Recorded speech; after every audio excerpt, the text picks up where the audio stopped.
Welcome to my parlor. Hi, I'm Cilla of Prey Parlor. I'm here today to bring you a project in cooperation with tinypandora.com. I call it graffiti foil because I couldn't think of what else to call it, really. It's just a simple but stunning surface treatment for your polymer clay. This graffiti foil looks or can look like this, or like this, or even like this. It utilizes alcohol inks, a metal foil, and a texture sheet. So gather those things up and let's get started. Oh, and yeah, I know I did it backwards. The rest of it's better though, I promise.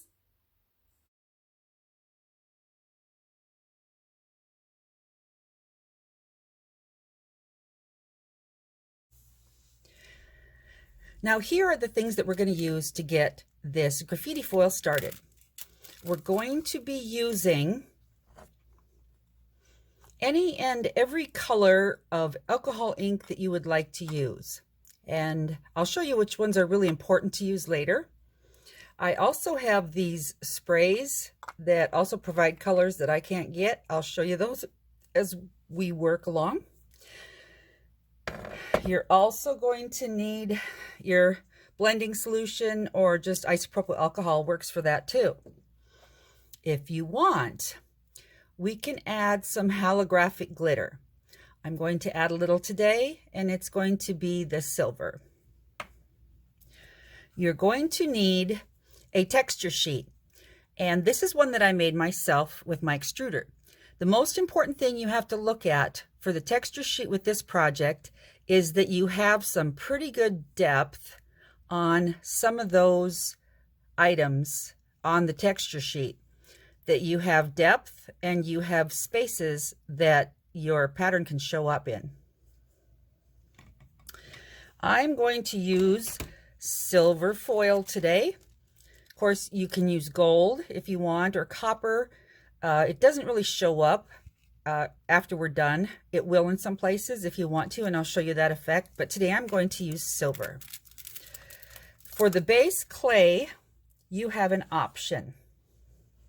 I like to use scrap clay that I've turned into mud, and if it has some streaks of other colors in it, that's okay.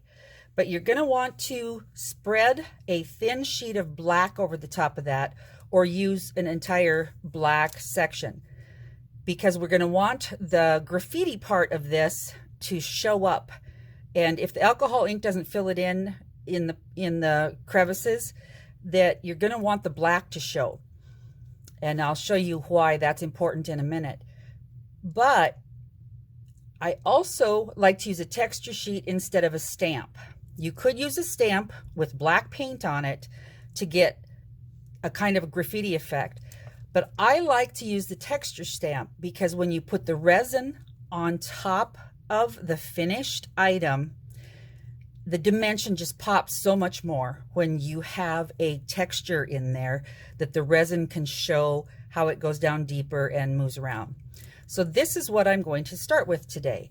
So the first thing I'm going to do is trim off those edges. And now I am going to put my silver foil sheet on my clay. And I never do this very well, so don't do what I do. See, it already stuck to my fingernail. Oh well,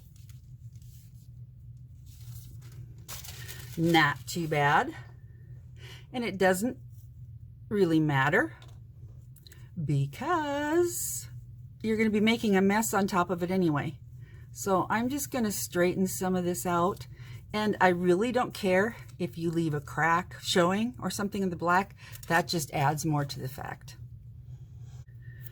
While I try not to breathe too hard and inhale silver and push down some of these places and firm it out for you, I want to say a couple of things. The first is that if you're not very good at applying a silver sheet, this is your project.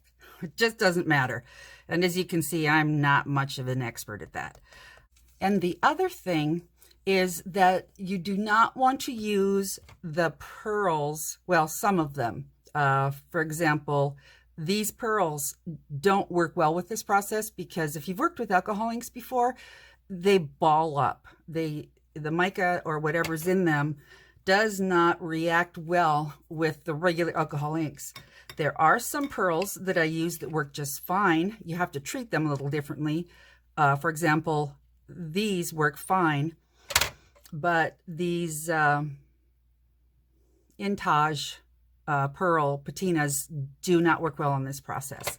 So just stick with the Ranger pearls. So, are you ready to make a mess? Because that's exactly what we're going to do. Before we start with the messy part, I'm going to take my texture sheet. I'm going to spray it with a little bit of water.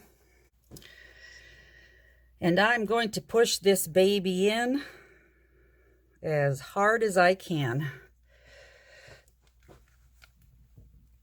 I wouldn't worry about the complete pattern showing up because that also adds to the effect of graffiti where it's not even and perfect everywhere.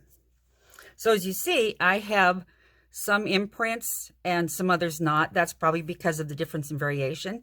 So what I do then is I just take the parts that I know are a little higher and I'll just go in there and press them down. There, I think that looks pretty good. We got lots of different shapes, different depths, and nothing broke the silver. So we're on a roll. Okay. The first thing that I do, because I want the darker colors to go into the recesses that we have here, is I pick my darkest color to put on first. In this case, I have a color called teakwood that is a brown. And I lied. That's not the first thing I do. The first thing I do is put my gloves on because I'm really a messy painter. Be right back. Okay, I'm back with my handy dandy gloves on. And if you have a paintbrush that you don't really care, if you throw it away, it's been used and icky, go ahead and grab that because we're going to be able to control sort of where parts of it go. But the first thing I'm going to do is use my darkest color, and I'm going to try and get those colors into the recessed areas here, the areas that are going to be showing up dark, black, or whatever on your graffiti. I usually make a pretty big mess with it. It goes faster, and a lot of this will eventually find its way where you want it to go. I love this color. Look at how pretty that is. It's this beautiful gold color. And I want to mention that this technique just came up because when I first got the alcohol inks, I had no idea what I was doing. And I just started playing and just splashed every color I had on there. And I didn't want to throw the clay away, even though it looked like an ugly mess. So I set it aside, and it actually sat there for a couple weeks. And that's how this came about. I don't know. Someone else has probably done this too. But this is what I came up with, and a lot of people liked it, so I wanted to share it with you. When you're done with a color, just wait a few minutes, blow on it a little bit, try and get it to dry because those colors are going to stand alone better if they're dry than if you mix everything. Just take your brush and I just wipe it on a paper towel because you're going to be mixing all your colors up anyway. I also work from darkest to lightest. So the next one I'm going to do is a color called Mermaid, and it's a beautiful dark teal. This is also a very leaky container, so I'm going to be careful. But what I'm going to do again, is kind of concentrate on the areas where the texture plate pressed in, so I can get the darker colors in there, and that's going to give us more of our graffiti effect. But this is why I love this technique, because it's like, just splash and go. Splash and go when you're on the road. There, look at it, isn't that pretty? And I'm just going to give that a few minutes to dry too, so I don't lose that beautiful teal color here. While that's drying, I'm going to go ahead and tell you that the next color we're going to use is a color called indigo. I probably should have used this before the mermaid, but I just love that color so much. I wanted it to get on some of the still blank silver spots. Another thing you can do, if you thought you got a little bit too much of this in one place, go ahead and go back and dab it, because we're going to want some of that silver showing through too later. And so if you lift it up where you can have some silver showing through, and I'll show you why that makes a difference later. So I'm going to go with the indigo, not as much because it's really dark. And I'm going to again pick some textured places that might not be green or dark brown for a little more effect. So touch it up where you want, and be careful because it will lift the other colors up too. And it's a pearl, so you gotta shake it a lot. And it's a pretty dramatic color. And because I like this color, kind of like with the mermaid teal color, I'm gonna try and be careful not to cover it up when I'm done, so that I have some of that showing. This one, I'm also not going to fiddle with too much with the brush, because I like having it where it's at without lifting it up. I think you can see how the silver starts showing underneath as it chases away the other colors. So I want to leave the colors like that. So I'm going to let that dry a little bit. I am going to use Poppy Field next, which is a real dark red.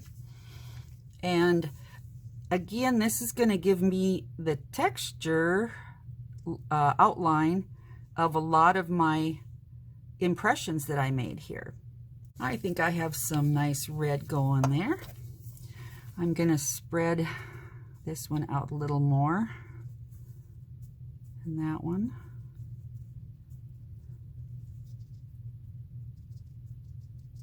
Just doing some dabbing. The next color I'm going to use is a color called Sublime, and it too is a pearl. Shake the bejesus out of those little things. And I'm just going to do a dash and dot again with this color, because it's a wonderful color. And I love the motion that you see in this one. Now I'm just going to let that dry. While I'm waiting for the rest of the Sublime to dry, this is what I'm going to do now. I'm going to add some of this holographic glitter, not much, and not in very many places, because this is about the alcohol effect. It's not about having a glitter piece of clay. Also, if you see some colors you didn't like develop, or you just wanted to blend some colors, this is where you would start using your alcohol ink blending solution. Go ahead and drop it wherever you want to blend some of those colors. But the other thing that it does is the liquid solution will drive the colors into the indentations from our texture plate, and it'll give you a little bit more of a graffiti effect. So let's let that dry. You can hear me shaking my blue alcohol pearl. It's called Tranquil, and it's last because it's a very light color. Now this color, I'm going to be a little more judicious about placing the spots, and you'll see why in just a minute. First of all, look at how it disseminates into other colors. But This is the one where I'm going to go ahead and add the yellow when the pearl is still drying, because we get a gorgeous green when we mix those two. Now we're starting to get a little bit more of the graffiti effect I was looking for. I'm kind of concentrating my yellow, if you can see in some of the recesses where it gets a little darker. And when I have a bunch pooling up like that, I just pick this up and I kind of roll it around because, what are we calling this? Graffiti. And by its very nature, it is not always structured and organized.